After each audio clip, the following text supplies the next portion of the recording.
बेटे को थोड़ी अकल आई और उसने शादी का फैसला लिया, वरना तो मुझे हर जगह अकेले ही जाना पड़ता। सूरज तो कभी जाता ही नहीं था मेरे साथ। माँ जी, अक्सर लड़कों को सब्जी लेने में शर्म आती है, लेकिन अब तो मैं आ गई हूँ ना, तो अब आप चिंता मत करो। आपको कहीं भी जाना हो, कुछ भी चाहिए हो, आप बस मुझे बोल देना। हाँ बहू, तू आई है तो मुझे ऐसा लग रहा है कि मुझे मेरी सहेली ही मिल गई। दोनों सास बहू आपस में बात करते हुए घर चली जाती हैं। घर जाते ही देखती हैं कि वहाँ सूरज इंतजार कर रहा होता है। अरे आज तू जल्दी आ गया। माँ, मुझे ये बताइए कि रिया को लेकर आप कहाँ गई थी? और रिया, तुमसे घर में रुका नहीं जाता क्या? तू इतना गुस्सा क्यों कर रहा है? अरे बहू, मेरे साथ यहीं पास में ही तो बाजार गई थी। तू तो ऐसे बोल रहा है जैसे पता नहीं कहाँ चली गई हो। माँ माँ माँ, मुझे नहीं पसंद है कि रिया घर के बाहर जाए और कोई इसे देखे। अच्छा, तो तुझे बहू अपनी नजरों से दूर नहीं चाहिए। बहू, तेरी तो किस्मत खुल गई जो इतना प्यार करने वाला पति मिला है। लेकिन सूरज, बहू का भी तो मन करता होगा ना कहीं आने जाने का। माँ, मुझे नहीं पता ये सब। मैं बस इतना जानता हूँ कि रिया घर के अंदर रहेगी, बस। सूरज, तुम इतना ज्यादा क्यों हुक्म चला रहे हो? अब तो मुझे कभी कभी ऐसा लगता है कि मैं सांस भी तुमसे ही पूछ कर लूंगी। अरे मैं बच्ची नहीं हूँ। तुम बच्ची नहीं हो, लेकिन तुम मेरी पत्नी हो। मुझे ये बिल्कुल भी अच्छा नहीं लगेगा कि मेरी पत्नी घर के बाहर जाए। अगर मैंने तुम्हें बाहर जाने दिया और तुम किसी और के साथ भाग गई तो? नहीं नहीं नहीं नहीं, मैं ये नहीं होने दूंगा। इसलिए अब से तुम घर के अंदर ही रहोगी। चाहे तुम इसे हुक्म मानो, चाहे सजा मानो, मुझे उससे कोई फर्क नहीं पड़ता। लेकिन तुम घर के बाहर नहीं जाओगी, मतलब नहीं जाओगी। तुम्हें कुछ चाहिए हो, कोई काम हो तो माँ को बताओ या फिर मुझे बताओ, लेकिन तुम घर के अंदर रहोगी, समझी तुम? सूरज अब इसी तरह रिया पर रोक टोक करने लग गया था। फिर भी रिया चुपचाप सूरज की सारी बातें मान रही थी। कुछ दिनों बाद रिया छत पर कपड़े सुखाने गई होती है कि तभी पीछे से सूरज भी वहाँ चला जाता है और रिया का हाथ पकड़कर तुरंत उसे नीचे लेकर आता है। और ये देखकर माला कहती है, सूरज, ये क्या तरीका है बहू से ऐसे बात करने का?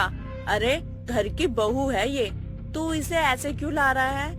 कपड़े सुखाने के बहाने छत पे जाके सामने वाले लड़कों को इशारे करेगी तो मुझे तो यही करना होगा ना।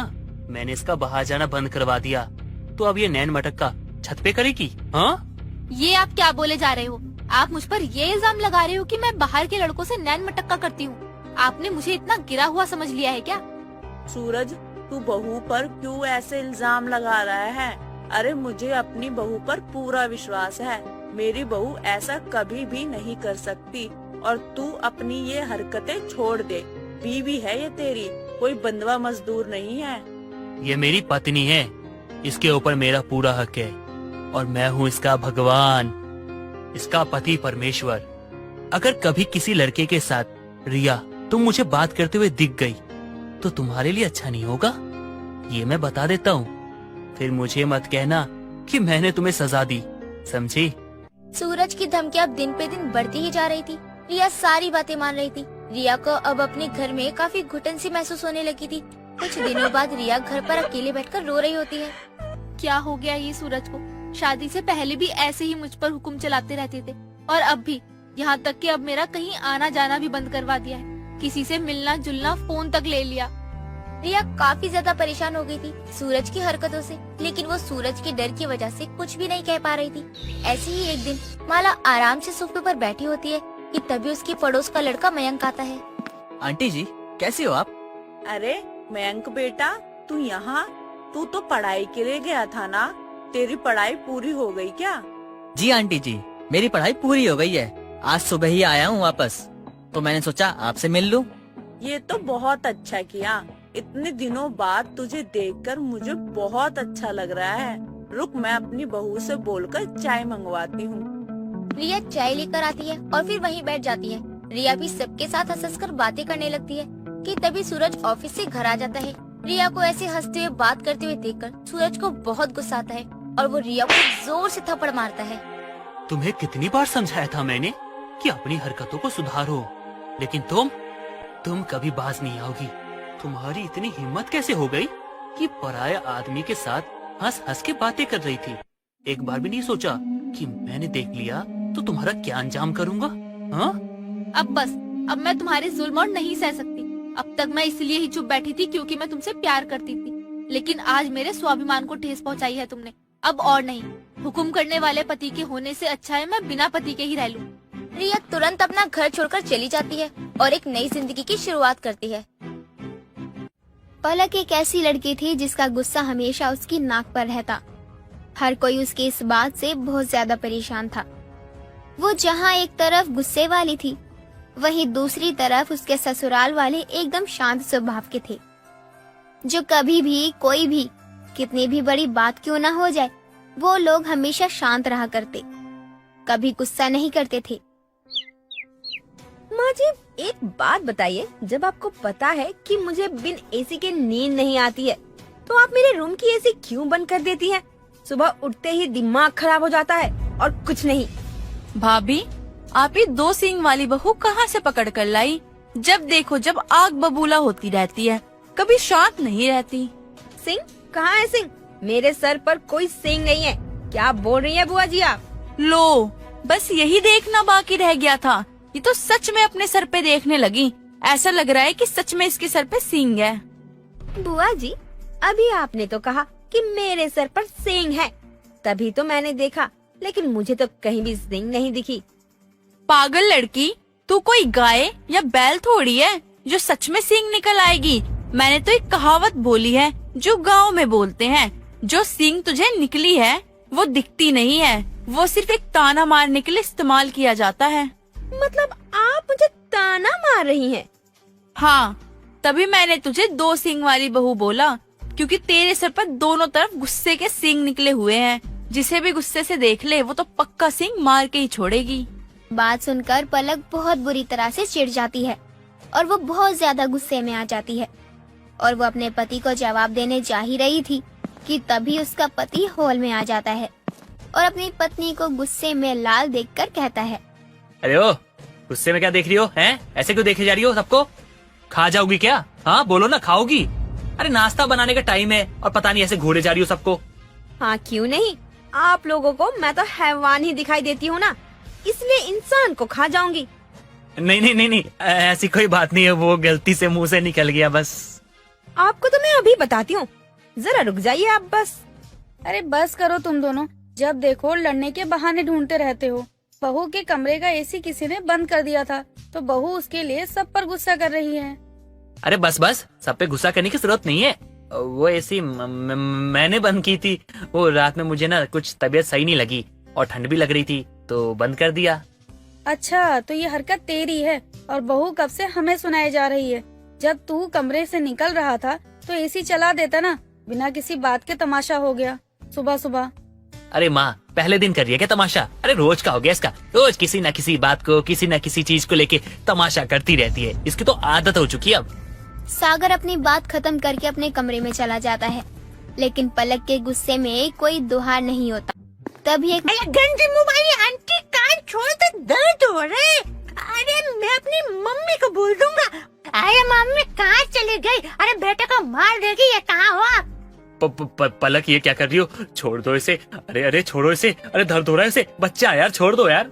सागर सही कह रहा है, बहू छोटा सा बच्चा है वो, अगर उसकी माँ आ गई तो फिर बिना बात के तमाशा हो जाएगा। नहीं माँ जी, बिल्कुल भी नहीं। इसने मेरी पूरी साड़ी खराब कर दी। आपको पता है ये साड़ी कितनी महंगी आती है? अरे बहू, मैं तुझे दूसरी साड़ी ला दूंगी, वो भी इससे महंगी, पक्का। अब जाने दे, तमाशा मत कर, सब हमारी तरफ घूर रहे हैं। अरे गंदे मुंह वाली आंटी, आने दो मेरी मम्मी को, तब आपको बताता हूँ आपने मेरे कान कैसे खींचे। बच्चा बहुत ही ज्यादा बुरी तरह से रोने लगता है और तभी उसकी माँ वहाँ आती है और देखती है कि पलक ने उसके बच्चे का कान बेरहमी से पकड़ा हुआ था और वो पलक को जोरदार धक्का देती है। तभी वो मुंह के बल जमीन पर गिर जाती है। तूने मुझे धक्का मारा? तेरी इतनी हिम्मत? तेरी हिम्मत कैसे हुई मेरे बच्चे के कान खींचने की?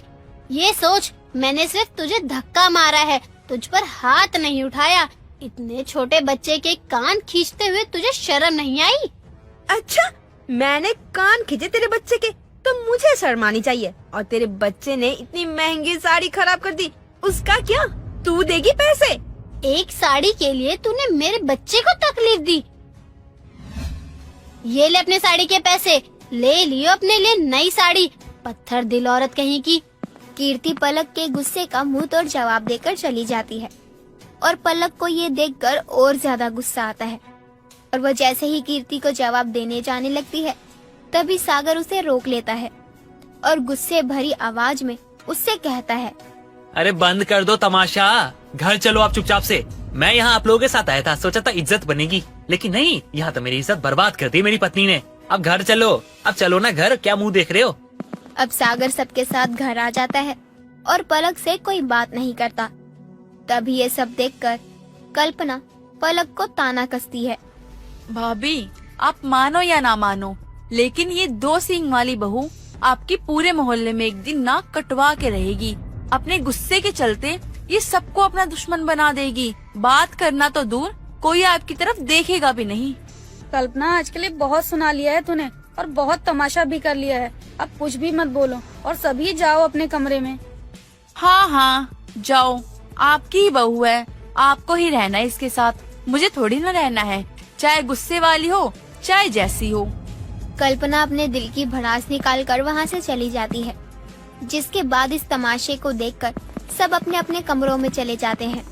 एक बात पूछूं तुमसे, कि हमारे घर के पीछे रहने वाला लड़का जो कार ठीक करता है, ये वही है ना? हाँ, ये वही है। आपका दिमाग तो बहुत तेज है, एक बार में ही पहचान गए। हाँ वो सब तो ठीक है, लेकिन कर क्या रहा था यहाँ पर, और तुम्हें क्या काम था इससे? अरे कोई खास काम नहीं था इसे। मैंने इसे 2 लाख रुपए दिए थे डबल करने के लिए, वो भी 2 महीने में।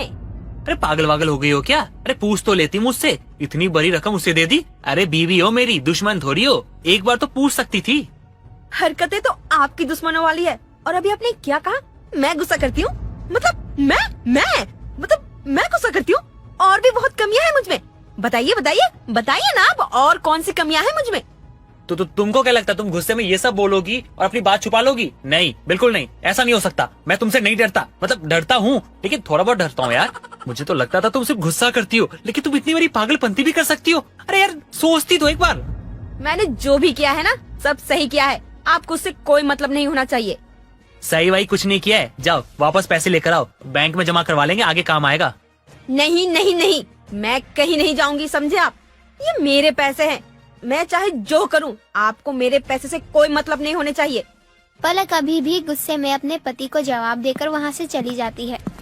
सागर को उसका बर्ताव बहुत ज्यादा अजीब लगता है। तभी एक दिन पलक जब हॉल में टीवी देख रही थी, तभी उसकी पड़ोसन कंचन रोते हुए वहाँ आती है। हाय हाय आरती बहन, मैं तो बर्बाद हो गई, वो लड़का मुझे लूट ले गया, अब क्या होगा मेरा, मैं तो मर ही जाऊंगी। ऐसा क्या हो गया तुम्हारे साथ कंचन बहन, जो ऐसे निराशाजनक बातें कर रही हो तुम? आरती बहन, जो हमारी गली के पीछे कार रिपेयरिंग की शॉप है ना, वहाँ एक लड़का बैठता है। उसने मुझे पैसे डबल करने का बोलकर 3 लाख रुपए ले गया।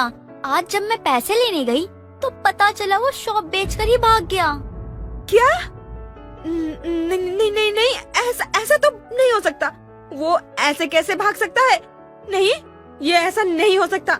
क्यों नहीं भाग सकता है बहू? आजकल लोगों का क्या भरोसा होता है, पैसे के मामले में तो बिल्कुल भरोसा करने लायक नहीं है। लेकिन तू इतनी परेशान क्यों हो रही है? माँ जी, माँ ये क्या, हम भी परेशान होंगे। अरे पता है आपको, इसने उस लड़के को 2 लाख रुपए दिए थे और कहा था डबल कर दो। मैंने मना किया था लेकिन नहीं मानी।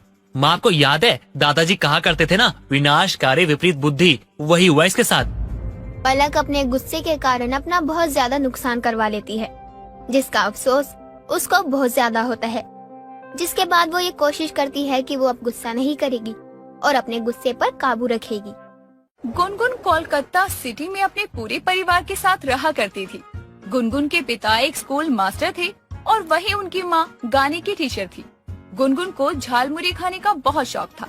उसे जब भी वक्त मिलता वो झालमुरी खाने बैठ जाती। एक शाम गुनगुन झालमुरी बना रही होती है कि तभी उसकी बचपन की दोस्त टिया गुनगुन से मिलने के लिए आती है और उसकी माँ रेशमा से बोलती है, मासी माँ, गुनगुन कहाँ है? वो रसोई में झालमुरी बना रही होगी, उसके अलावा कोई काम नहीं है। ठीक है, देखती हूँ उसे। वैसे मासी माँ, आजकल आप बहुत सुंदर होती जा रही हो। इस सुंदरता का राज मुझे भी बताओ। मस्का कम लगाया कर और जाके देख उस पगली की झालमुरी बनी या नहीं। इतना कहकर टिया भी गुनगुन के पास झालमुरी खाने के लिए चली जाती है। फिर दोनों चटकारे लेकर झालमुरी खा रहे होते हैं कि तभी गुनगुन और टिया की दोस्त दीपा भी वहाँ आ जाती है और तीनों मजे से झालमुरी का मजा लेने लगते हैं कि तभी दीपा गुनगुन से कहती है, गुनगुन, तेरे हाथ की झालमुरी बहुत मिस करेंगे हम। हाँ यार, मुझे भी बहुत याद आएगी। तू क्यों जा रही है दिल्ली? स्टडी करने पागल लड़की, तू भी चल। फिर वहाँ भी ना हम सब अपना स्पेशल झालमुरी बना के खाएंगे।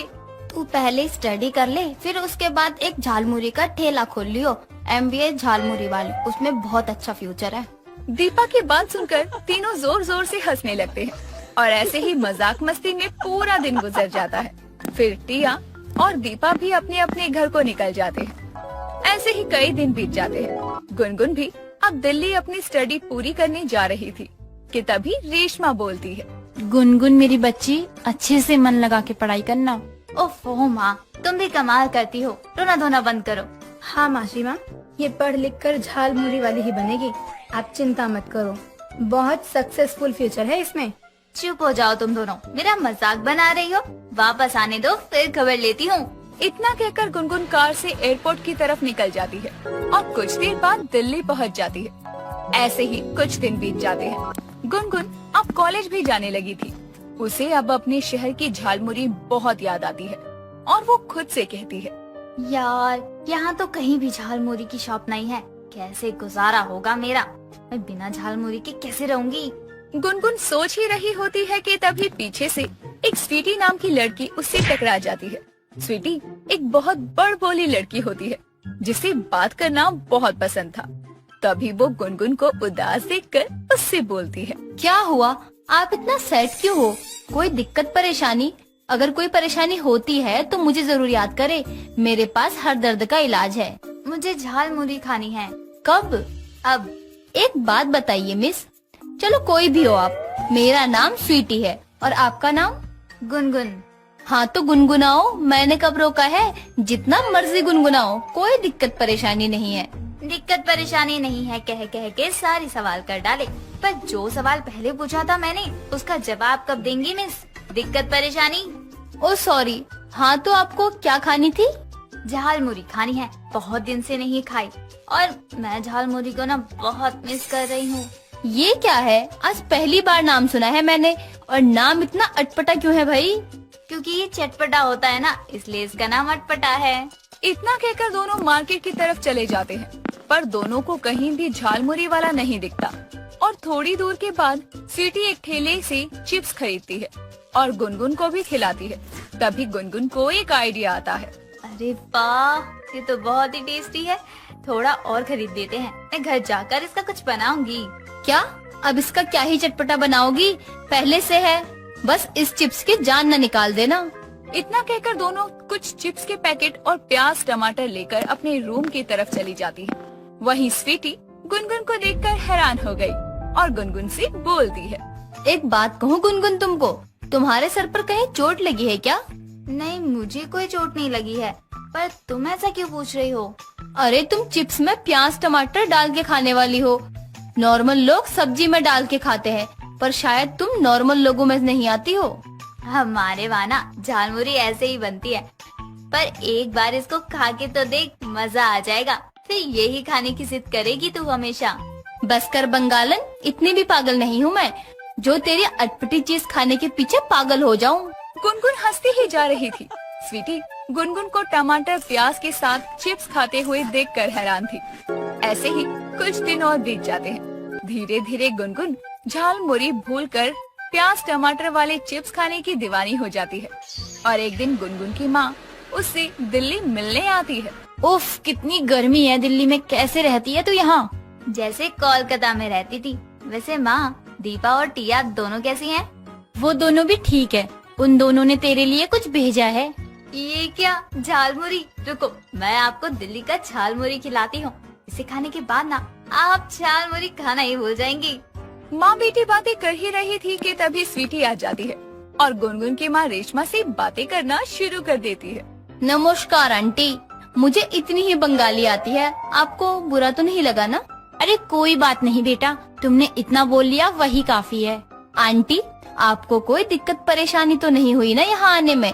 अगर कोई भी दिक्कत परेशानी हो तो मुझे याद कीजिएगा, मैं हमेशा हाजिर हूँ। गुनगुन, वैसे इस दिक्कत परेशानी का नाम क्या है? अभी तक बताया नहीं इसने। गुनगुन की माँ की बात सुनकर स्वीटी, गुनगुन और रेशमा तीनों हंसने लगते हैं। अब फिर क्या था, गुनगुन चिप्स में प्याज टमाटर मिलाती है और चिप्स में ये सब डालकर खाने लगती है। ऐसे ही कुछ दिन बीत जाते हैं। गुनगुन की माँ रेशमा भी अब वापस कोलकाता अपने घर लौट जाती है। गुनगुन का चिप्स में प्याज टमाटर डालकर खाना कुछ ज्यादा ही हो गया था। अब तो स्वीटी भी परेशान हो जाती है और कहती है, बस कर गुनगुन, कितना चिप्स में प्याज और टमाटर डालकर खाएगी? ज्यादा चिप्स खाएगी तो मोटी हो जाएगी। अभी लड़के भाव देते हैं ना तुझे, देख लेना, मोटी होने के बाद भी कोई तेरे आसपास भी नहीं देखने वाला। चुप कर, मेरे खाने में ऐसे नजर मत डाल। खाना है तो खा, भाषण मत दे। तुझे खाना है तू खा, मुझे नहीं खाना। जब तू टुनटुन मौसी हो जाएगी ना तब पता चलेगा। खाने से मोटी नहीं हो रही, पर हाँ, तेरी तीखी तीखी बातें मुझे जरूर मोटा कर देंगी। इतना कहकर गुनगुन और चिप्स निकालकर उसमें प्याज टमाटर डालकर खाने लगती है। ऐसे ही दिन बीतते हैं। कुछ दिनों बाद जब गुनगुन मार्केट से चिप्स प्याज और टमाटर लेने जाती है तो सब्जी वाले से कहती है, भैया ये टमाटर कैसे दिए? 2 किलो टमाटर 250 में और 1 किलो टमाटर लेंगे तो 150 रुपए लगेंगे। अब बताइए कितना देना है? क्या बात कर रहे हो भैया, 150 रुपए में 1 किलो? इतना महंगा टमाटर? बाप रे, ये टमाटर है क्या सोना? इतना महंगा क्यों बता रहे हो? अरे लेना है तो ले जाइए, ज्यादा मोल भाव मत कीजिए हमरे साथ, ठीक है? बिक्री के टाइम पे पता नहीं कहाँ कहाँ से चले आते हैं। चलो निकलो यहाँ से। अरे लगा गई पनौती, कुछ लेना देना होता नहीं है इनको, बस नौटंकी करवा लो इनसे।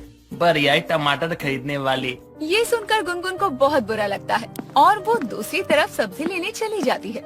पर हर तरफ टमाटर इतना महंगा होने के कारण गुनगुन उदास हो जाती है कि तभी दूर स्वीटी उसे जाते हुए नजर आती है और गुनगुन जल्दी से स्वीटी के पास पहुंच जाती। स्वीटी, रुक जा थोड़ा यार। आराम से सांस तो ले ले। हुआ क्या है, इतना हाफ क्यों रही है? तेरे चक्कर में तेरे पीछे पीछे कब से भाग रही हूँ। तुझे कितनी आवाज लगाई, तुझे सुनाई नहीं देता क्या? कैसे सुनाई देगा, मैंने अपने कान के अंदर तंबूरा जो डाल रखा है। तंबूरा? अभी ये क्या है? नई नई चीजें कहाँ से लेकर आ जाती है? पागल, तंबूरा तो मैं मजाक में बोल रही हूँ। तंबूरा मतलब ईयरबड्स, समझी? दोनों घर की तरफ चली जाती हैं। ऐसे ही कुछ दिन बीत जाते हैं। गुनगुन अब पहले से ज्यादा मोटी हो गई थी और अब तो गुनगुन का चिप्स खाना भी दुगना हो चुका था। टमाटर की महंगाई से तब भी गुनगुन चिप्स खाना नहीं छोड़ती।